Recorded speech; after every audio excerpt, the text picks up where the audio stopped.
पावा जस्तो छ यो आलु है। यस प्रकारले काटेको छु। हुनु त कटाई जस्तो गर्दा पनि हुन्छ, तर यो चाहिँ एकदम मिठो हुन्छ। यो कटाईको पनि टेस्ट मिठै हुन्छ। त्यसले फेरि कटाईबाट पनि हुन्छ नि खानाहरूको टेस्ट। त्यसले गर्दा यसरी नै काट्छौँ है अचार बनाउँदा चाहिँ हामी। अनि यसको निम्ति मसला चाहिँ मैले यहाँ हेर्नु होला, यी जिरा मैले अलिकति ठुलो चम्चीको 1 चम्ची, तोरी आधा चम्ची, अनि यो चाहिँ आमचुर पाउडर हो अमिलोको लागि, अनि अलिकति मेथी लिएको छु। अब यो सबैलाई चाहिँ म भुटेर पिस्ने छु साथीहरू, भुटेर पिस्ने छु। आमचुर पाउडर चाहिँ होइन, यो 3टा जिरा मेथी र कालो यो तोरीलाई चाहिँ कालो तोरीलाई पिस्ने छु है साथीहरू। अनि यहाँनिर ठुलो खोर्सानी लिएको छु। अब ठुलो खोर्सानी पाइँदैन भने त हरियो लामो खोर्सानी लाउँदा पनि भयो। अनि टमाटर मैले 2टा टमाटर ठिक्कैको साइजको काटेर रेडी गरेको छु। यो खोर्सानी चाहिँ यो प्रकारले काटेको छु। अनि सानो खोर्सानी छ भने बीचमा चिरेर यसरी नै गर्दा हुन्छ है साथीहरू। यी मैले अब त्यो मसलालाई पिसेर यस्तो बनाएको छु। यसमा चाहिँ मैले अलिकति सुकेको खोर्सानीमा हालेँ, हामी एकदम पिरो खान्छौँ, त्यसले गर्दा त्यो मसलालाई चाहिँ यसरी पिसेर रेडी गरेको छु है साथीहरू। अब मेरो यहाँ कराईमा तेल खरियो। अब म यहाँ जिरा पड्काउँदैछु। पड्काउनेले तोरी पड्काउँदा पनि हुन्छ, म चाहिँ जिरा पड्काएँ। अब आलु हाल्दैछु साथीहरू। यसमा आलु हालेर चाहिँ मजाले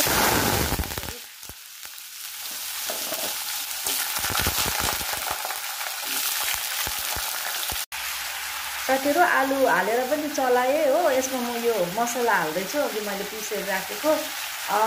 कोही बेला चाहिँ म तेलमै मसला झान्छु जिरासित, कोही बेला चाहिँ म यसरी पछाडिबाट हाल्छु। अब हल्दी पनि हाल्छु, यसमा नुन पनि हाल्दैछु अहिले। अनि टमाटर पनि अहिले नै हाल्छु, किन आलुसँगै पाक्नु पर्यो नि त टमाटर हो, त्यसले गर्दा साथीहरू। ल अब टमाटर पनि हाल्दैछु। अनि एकखेप मजाले चलाइदिन्छु।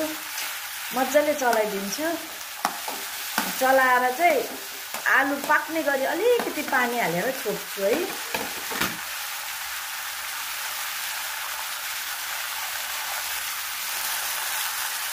यसलाई अब चलाउँदैछु।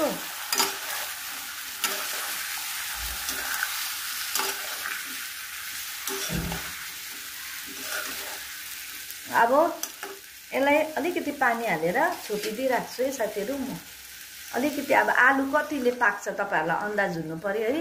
अहिले मैले ठुलो आलु गरेको छु, त्यसले गर्दा अलिक बेसी नै हालेँ पानी। यसलाई अब मजाले ट्याप्पै छोपेर आधा कट्मेरो हुन्जेल पकाउँछु। प्लात्तै चाहिँ पकाउँदिनँ, सट्टै एकदमै पाक्ने गरी चाहिँ। अलिकति पाक्नु बाँकी रहँदा चाहिँ म फेरि भेट्ने छु है तपाईँहरूसँग।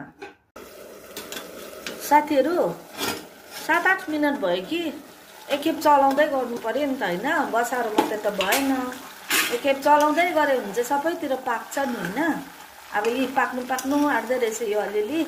यो पानी सुक्यो भने चाहिँ आलु ठिक्कै हुन्छ होला खोर्सानी हाल्नुलाई। अब यसको फ्लेम चाहिँ म अलिकति सानो कराएँ, ग्यासको फ्लेम चाहिँ अलिकति सानो बनाएर अलिक मजाले गर्ने छोपेर राख्छु। 6 मिनट भयो। अब मैले यो ढकनी खोलेर हेर्दैछु, बीचबीचमा चलाए पनि है साथीहरू। मैले बसाएर मात्रै त हुँदैन, खाना बनाउनेलाई त थाहा छ है, बीचबीचमा यसो चलाउनु पर्छ, अन्त सबैतिर पाक्छ, सबै माथिको र तलको सबै एकसाथले पाक्छ। अब यसलाई पानी अलिअलि सुक्दो रहेछ, आलु पनि अलिअलि पाक्यो। अब यसलाई 5 मिनटको लागि फेरि छोप्दैछु।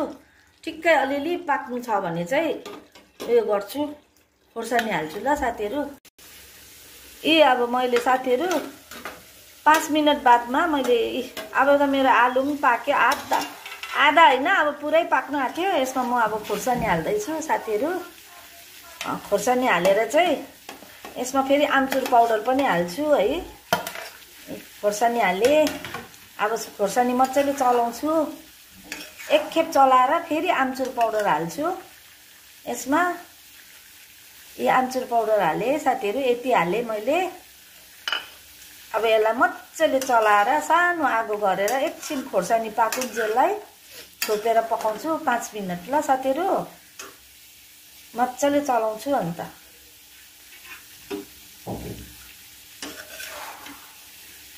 राम्रोसँगले चलाउँछु सबै आलु मसला पुग्ने गरी खोर्सानीमा।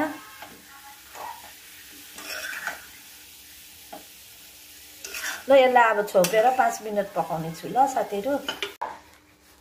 यी साथीहरु म 5 मिनट बादमा फेरि आए हेर्दै छु हो। अब खोर्सानी कतिको पाक्यो हेर्ने छु। खोर्सानी मजाको लतक्क भएको छैन, त्यसले गर्दा यसलाई म अब फेरि 5 मिनट छोपेर पकाउने छु है साथीहरु। खोर्सानी अलिअलि चाहिँ पाक्नु पर्यो, साह्रै बेसी पनि पाक्नु भएन, तर अलिकति क्या त अलिकति मजाले चलाएर सट्टै छोपेर अब फेरि 5 मिनट पकाउँछु। यो बेसी सुक्खा भयो भने चाहिँ अलिकति पानी हाल्नु पर्यो, अलिकति। यो मेरो अलिअलि सुक्दै रहेछ, यसलाई मैले अलिकति पानी हालेँ, अलिकति कम्ती। अब खोर्सानी र आलु पाक्ने गरी कम्ती हालेँ। अब यसलाई चलाएर सट्टै छोपिहाल्छु म।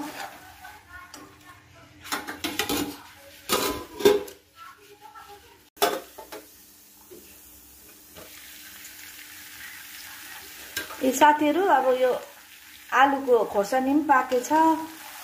यी अब यतिको चाहिँ पाक्यो भने भयो। यो खोर्सानी भित्र पनि मजाले मसला पस्छ नि त हो, अन्त मिठो हुन्छ। ल अब मेरो आलुको अचार रेडी भयो है साथीहरु। तपाईहरुलाई कस्तो लाग्यो?